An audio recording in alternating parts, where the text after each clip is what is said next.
तो यहां पे देखो क्या बोला गया, auditor not to render certain services.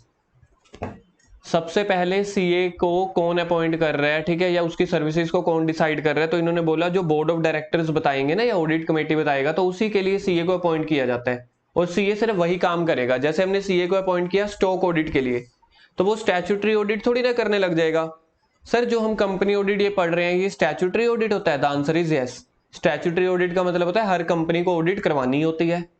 तो कंपनीज एक्ट ने सारे ऑडिटर को अपॉइंट कैसे करना है, उसको हटाना कैसे है, कितने टाइम की ऑडिट कर सकते हैं, उसके लिए रूल बनाए हुए हैं।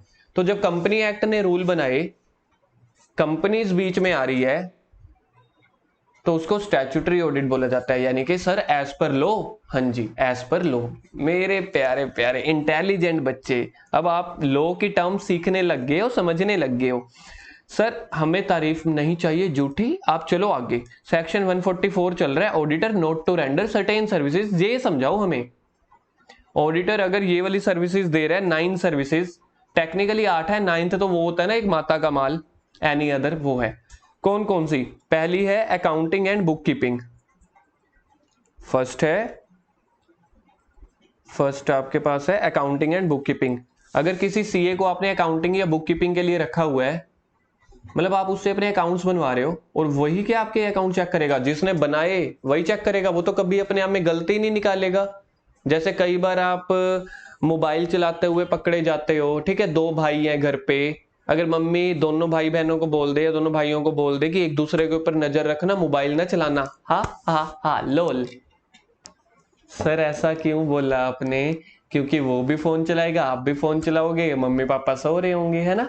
इसलिए अगर किसी के ऊपर, बच्चे के ऊपर नजर रखनी है तो मम्मी को या पापा को ही रखनी पड़ेगी।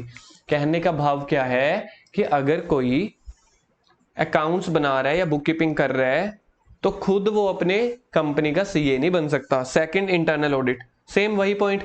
अगर आप इंटरनल ऑडिटर हो किसी कंपनी के, मतलब खुद ही उनके अकाउंट्स बनवा रहे हो, उनकी ऑडिटिंग करवा रहे हो, तो आप कंपनी के स्टैट्यूटरी ऑडिटर नहीं बन सकते। Either you have to be the internal audit और you have to be the statutory audit. Okay sir, go ahead. Third one is design and implementation of any financial information system. मतलब कोई software बनवा रहे हो, MIS, management information system, कोई software बनवा के दे रहे हो कंपनी को, फाइनेंशियल सॉफ्टवेयर्स, तो वो जब आप उसकी हेल्प कर रहे हो तो फिर आप कंपनी की स्टैट ऑडिट एक्सेप्ट नहीं कर सकते। फोर्थ है एक्चुरियल सर्विसेज। एक्चुरियल मतलब कुछ गवर्नमेंट की पोस्ट होती है एक्चुरिस्ट, एक्चुरियल्स होते हैं कुछ, तो वो आपने कभी सुना होगा, मुझे ज्यादा नहीं पता। तो वो लोग क्या करते हैं, ग्रेचुटी की कैलकुलेशंस वगैरह करते हैं, गवर्नमेंट जॉब मिलती है उनको। तो अगर आप वैसी कोई सर्विसेज दे रहे हो, एक्चुरियल की सर्विस दे रहे हो, तो फिर आप कंपनी के स्टैट ऑडिटर नहीं बन सकते।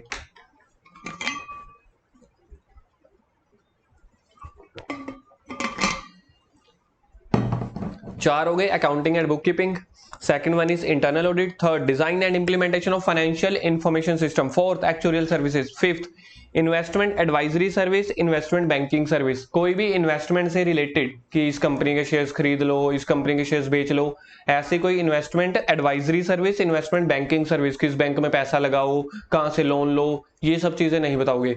सर लेकिन हमने तो देखा है ऑफिस में सब कुछ हमारे सीए ही बता रहे होते हैं, हम अपने रिश्तेदारों को बता रहे होते हैं। जैसे ही हमारा ग्रुप 1 क्लियर हुआ, जब हमने सीए में एंट्री ली थी, हमें कहते थे हमारे रिश्तेदार, हमारे चाचू, भैया हमारी रिटर्न भर दे, भैया ये रिटर्न की लास्ट डेट क्या है, भैया जीएसटी कैसे बचे। तो हमने तो हमेशा से देखा है कि हमारे सर तो बता रहे होते हैं क्लाइंट को। प्रैक्टिकल लाइफ में सब चल रहा होता है, कागजों में एक नंबर में आप ये सर्विसेज नहीं प्रोवाइड कर सकते। सेवंथ है rendering of outsource financial service. Outsource financial service, आप कंपनी के अकाउंट किसी और के थ्रू बनवा के दे रहे हो, खुद नहीं बना सकते ना, अकाउंटिंग बुक कीपिंग अलाउड नहीं है, आपने आउटसोर्स कर दी फाइनेंशियल सर्विसेज, वो भी अलाउड नहीं है। उसके बाद है मैनेजमेंट सर्विसेज। मैनेजमेंट सर्विसेज का मतलब होता है कि मैनेजमेंट में रह के कंपनी के लिए कोई सर्विसेज प्रोवाइड कर रहे हो। भैया फिर जब आप कंपनी के लिए काम कर रहे हो, फिर तो आपकी इंडिपेंडेंसी लैक हो जाएगी, समझ रहे हो। कंपनी के लिए काम कर रहे हो, मैनेजमेंट में बैठ के मैनेजमेंट सर्विसेज दे रहे हो ना, तब आप कंपनी की ऑडिट एक्सेप्ट नहीं कर सकते। तो कह रहे हैं आप मैनेजमेंट में ही बैठ जाओ, फर्क क्या रह जाएगा इंडिपेंडेंसी का। जैसे फॉर एग्जांपल, एक एग्जांपल देता हूं, कंपनी ने बोला कि हमारे लिए ना आप क्या करो, नए 5 फ्रेश सीए, नए 5 सीए हायर करके दे दो, तो ये आप क्या करने वाले हो कंपनी के बिहाफ पे, सीए की रिक्रूटमेंट। तो आईसीए ने बोले ये अलाउड नहीं है। आपने बोल दिया जी नहीं, अगर मैंने ऐसा काम किया तो मैं फिर कंपनी की ऑडिट एक्सेप्ट नहीं कर सकता, क्योंकि this is called management service. फिर मैनेजमेंट ने आपको दूसरा तर्क रखा, कहते ठीक है आप नहीं कर सकते, आप हमें ये बता दो आपकी जो इंडस्ट्री है सीए इंडस्ट्री में कैसे अपॉइंटमेंट की जाती है, क्या पे स्केल रहता है, क्या एक्सपीरियंस हमें देखना होता है, क्या उनके रैंकर्स देखने पड़ते हैं, क्या उनकी ट्रेनिंग आर्टिकलशिप देखनी पड़ती है। तो अगर आप उनको वो बता देते हो, उसको बोलते हैं मैनेजमेंट कंसल्टेंसी सर्विस। आपने उनको सिर्फ थोड़ा सा कंसल्ट कर दिया, अब वो अपने आप हायर करेंगे। तो सर मैनेजमेंट कंसल्टेंसी सर्विसेज में भी मैनेजमेंट कंसल्टेंसी सर्विसेज अलाउड है कि डिसअलाउड? वो अलाउड है sir, management consultancy services allowed है, मैनेजमेंट सर्विसेज अलाउड नहीं है। तो पहले यहां पे लिख लो मैनेजमेंट कंसल्टेंसी सर्विसेज अलाउड। और लास्ट है any other kind of services as may be prescribe. कोई ऐसी सर्विस है जो हम आपको बता देंगे तो आप वो सर्विसेज भी प्रोवाइड नहीं कर सकते, किसको? कंपनी को। तो ये जो नो सर्विसेज हुई वो हो गई खत्म। कौन कौन सी? इसकी एक मेमोरी टेक्निक है, लिख लो बीड़ी मार।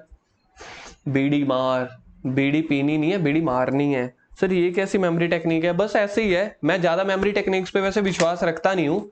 रीजन क्या है, हमारा ज्यादा फोकस ना मेमोरी टेक्निक्स को लर्न करने में हो जाता है। पेपर में आपको मेमोरी टेक्निक याद ना है, कहीं पे आपको टॉपिक याद था, गए आप काम से। इसलिए मेरा फोकस भी यही रहता है कि कम से कम मेमोरी टेक्निक्स याद करवाओ, ज्यादा से ज्यादा उतने टाइम में टॉपिक याद करवा दो। तो बीड़ी मार, बी से मैं लिखता हूं साथ साथ, देखो बी से क्या है, बुक कीपिंग। आई से इंटरनल ऑडिट। डी से design and implementation of financial information system. I से फिर से इन्वेस्टमेंट। आई से investment advisory service, investment banking services. B खत्म हो गया। बी से accounting and book keeping. I से इंटरनल ऑडिट। डी से design and implementation of financial information system. I से investment advisory service, investment banking service. B खत्म हो गई। सर अब बी को मार दो। एम से मैनेजमेंट सर्विसेज। ए से एक्चुरियल सर्विसेज। ए से any other kind of services. R से rendering of outsource financial services. तो हमने बीडी मार दी।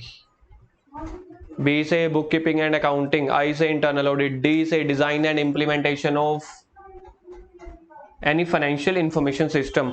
आई से इन्वेस्टमेंट एडवाइजरी सर्विस। आई से इन्वेस्टमेंट बैंकिंग सर्विस। एम से मैनेजमेंट सर्विस। ए से एक्चुरियल। ए से एनी अदर काइंड। आर से rendering of outsource financial services. तो ये बीडी मार वाली सर्विसेज आप अगर दे रहे हो तो इसको तो सबसे पहले आप यहां पे लिखो, बताओ ये किसके साथ लिंक्ड है, बता दो। लिंक्ड विद सेक्शन नंबर कौन सा? 141 का 3 का 141 का 3 का आई।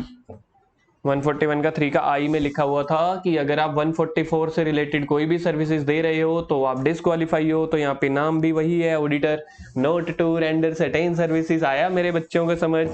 ठीक है मेरे लाल, मेरे पीले। चलो आ जाओ पीछे फिर से।